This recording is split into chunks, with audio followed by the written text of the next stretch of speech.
أعوذ بالله من الشيطان الرجيم. قل هو الله أحد الله الصمد لم يلد ولم يولد ولم يكن له كفوا أحد۔ سورہ کا نام اس کے مضمون کی مناسبت سے الاخلاص ہے، کیونکہ یہ خالص توحید کے بیان پر مشتمل ہے، وگرنہ اس سورہ میں لفظ اخلاص کہیں نہیں آیا۔ یہ سورت مکہ کے ابتدائی دور میں نازل ہوئی، جب رسول اللہ صلی اللہ علیہ وسلم کی دعوت اسلام کو سن کر لوگ یہ معلوم کرنا چاہتے تھے کہ آخر آپ کا وہ رب ہے کیسا۔ روایات سے معلوم ہوتا ہے کہ مختلف مواقع پر مختلف لوگوں نے آپ صلی اللہ علیہ وسلم سے رب و معبود کی ماہیت اور کیفیت دریافت کی تھی، جس کی بندگی اور عبادت کی طرف آپ صلی اللہ علیہ وسلم لوگوں کو بلا رہے تھے۔ بعض احادیث میں ہے کہ مشرکین مکہ نے رسول پاک صلی اللہ علیہ وسلم سے کہا، اپنے رب کا نسب ہمیں بیان کیجیے۔ اس پر یہ سورت نازل ہوئی۔ بعض روایات میں ہے کہ یہودیوں کے ایک گروہ نے حضور اکرم صلی اللہ علیہ وسلم سے کہا کہ اپنے رب کے متعلق بتائیں کہ وہ رب کیسا ہے جس نے آپ کو بھیجا ہے۔ ورثے کے مختلف مواقع پر آپ صلی اللہ علیہ وسلم سے اس معبود کے متعلق سوال کیا گیا جس کی عبادت کی طرف آپ صلی اللہ علیہ وسلم لوگوں کو دعوت دے رہے تھے۔ ہر موقع پر آپ صلی اللہ علیہ وسلم نے اللہ کے حکم سے ان کے جواب میں یہی سورت سنائی تھی۔ البتہ سب سے پہلے یہ سوال مشرکین مکہ نے کیا تھا اور ان کے جواب میں ہی یہ سورت نازل ہوئی تھی۔ جب آپ صلی اللہ علیہ وسلم توحید کی دعوت لے کر اٹھے تو اس وقت بت پرست مشرکین لکڑی، پتھر، سونے، چاندی وغیرہ سے بنے ہوئے بے شمار بتوں کو پوج رہے تھے۔ دیویوں اور دیوتاؤں کی باقاعدہ نسل چلتی تھی۔ کوئی دیوی بے شوہر نہ تھی اور کوئی دیوتا بے زوجہ نہ تھا۔ ان کو کھانے پینے کی بھی ضرورت ہوتی تھی اور ان کے پیروکار ان کے لیے اس کا انتظام کرتے تھے۔ مشرکین کی ایک بڑی تعداد سے اس بات کی قائل تھی کہ خدا انسانی شکل میں ظہور کرتا ہے اور کچھ لوگ اس کے اوتار ہوتے ہیں۔ عیسائی اگرچہ ایک خدا کو ماننے کے مدعی تھے، مگر ان کا خدا بھی کم از کم ایک بیٹا تو رکھتا ہی تھا، اور باپ بیٹے کے ساتھ خدائی میں روح القدس کو بھی حصہ دار ہونے کا شرف حاصل تھا۔ یہودی بھی ایک خدا کو ماننے کا دعویٰ کرتے تھے، مگر ان کا خدا بھی مادیت اور جسمانیت اور دوسری انسانی صفات سے خالی نہ تھا۔ وہ ٹہلتا تھا، انسانی شکل میں نمودار ہوتا تھا، اپنے کسی بندے سے کشتی بھی لڑ لیتا تھا، اور ایک عدد بیٹے عزیر کا باپ بھی تھا۔ ان مذہبی گروہوں کے علاوہ آتش پرست اور ستارہ پرست بھی تھے۔ اس حالت میں جب اللہ وحدہ لا شریک کو ماننے کی دعوت لوگوں کو دی گئی تو ان کے ذہن میں یہ سوال پیدا ہونا ایک لازمی امر تھا کہ وہ رب ہے کس قسم کا، جیسے تمام معبودوں کو چھوڑ کر تنہا ایک ہی رب اور معبود تسلیم کرنے کی دعوت دی جا رہی ہے۔ قرآن مجید کا یہ اعجاز ہے کہ اس نے ان سوالات کا جواب چند الفاظ میں دے کر اللہ کی ہستی کا ایسا واضح تصور پیش کر دیا جس نے تمام مشرکانہ تصورات کا کلا کما کر دیا اور اس کی ذات کے ساتھ مخلوقات کی صفات میں سے کسی صفت کی آلودگی کے لیے کوئی گنجائش باقی نہ رہنے دی۔ اس سورت کی 4 مختصر آیات میں اللہ تعالیٰ کی توحید کو انتہائی جامع انداز میں بیان فرمایا گیا ہے۔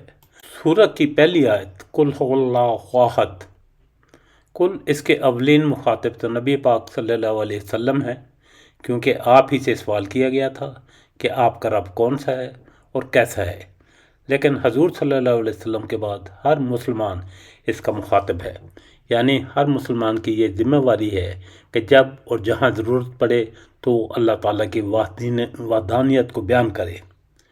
اللہ احد، وہ اللہ ایک ہے۔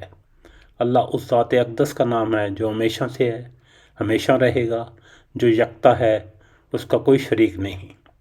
احد کا مطلب منفرد، بے مثال۔ اللہ واحد ہے، ایک نہیں بلکہ اکیلا، ابدی، مطلق، جس نے اپنی قدرت سے یہ پوری کائنات بنائی ہے اور وہی تنہا اس پوری کائنات کے نظام کو چلا رہا ہے۔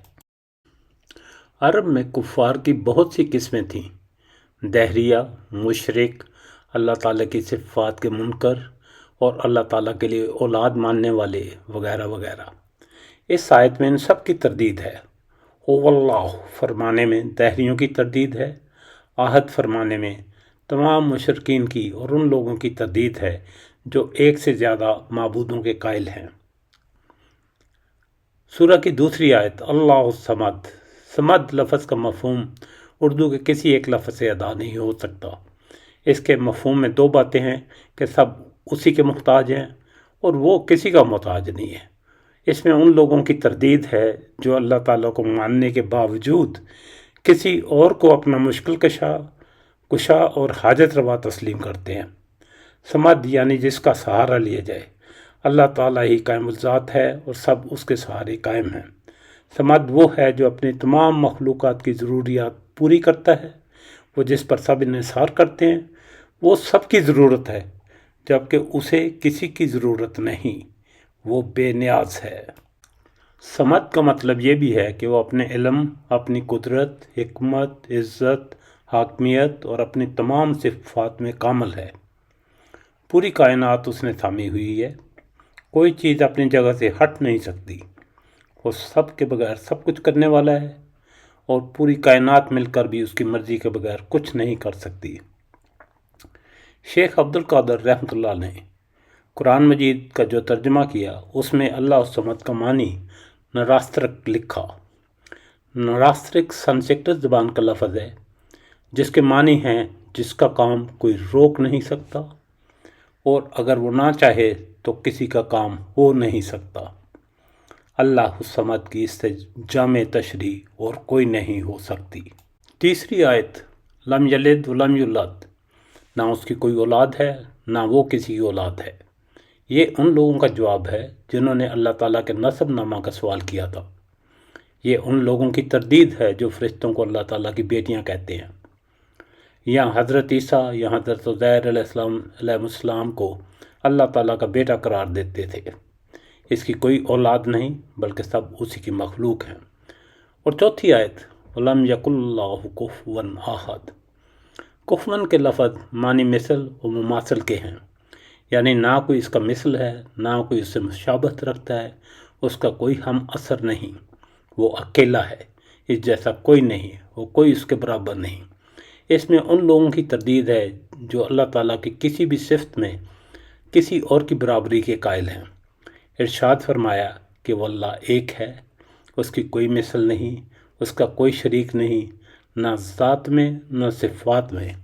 یہی چیز سورہ شورى میں بھی بیان فرمائی گئی ہے۔ اس طرح مختصر سی صورت میں شرک کی تمام صورتوں کو باطل قرار دے کر خالص توحید ثابت کی ہے۔ صورت میں مکمل توحید اور ہر طرح کے شرک سے نفی ہے۔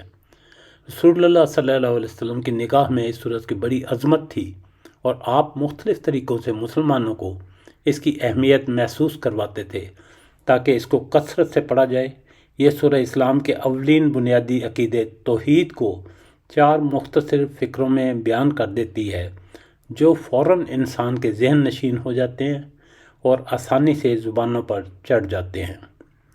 سورہ اخلاص کی فضیلت احادیث سے ثابت ہے۔ ایک مرتبہ رسول پاک صلی اللہ علیہ وسلم نے لوگوں سے فرمایا کہ سب جمع ہو جاؤ، میں تمہیں 1/3 قرآن سناؤں گا۔ جو جمع ہو سکتے تھے جمع ہو گئے تو آپ صلی اللہ علیہ وسلم تشریف لائے اور سورہ اخلاص کی تلاوت فرمائی اور ارشاد فرمایا کہ یہ سورت 1/3 قرآن کے برابر ہے۔ سورہ اخلاص کو 1/3 قرآن کے برابر قرار دینے کی مختلف توجیہ بیان کی گئی ہیں۔ سورہ کی یہ فضیلت معنی کے اعتبار سے ہے چونکہ قرآن کا تقریباً 1/3 حصہ توحید پر ہی مشتمل ہے۔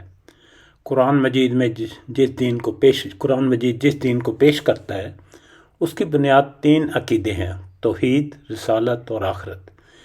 سورت چونکہ خالص توحید کو بیان کرتی ہے اس لیے آپ صلی اللہ علیہ وسلم نے اس کو 1/3 قرآن کے برابر قرار دیا۔ سورہ اخلاص اس کی تلاوت قرآن مجید کے 1/3 موضوع کے برابر ہے، لیکن اس کا ہرگز مطلب 1/3 قرآن مجید پڑھنا نہیں ہے۔ اس دلیل کی بنا پر تو لوگ باقی قرآن پڑھنا چھوڑ دیں گے۔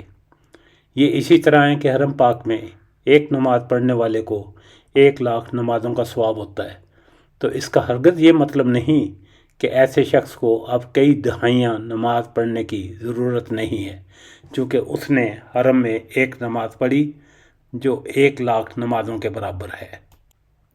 سورہ اخلاص قرآن کریم کی ایک عظیم سورت ہے۔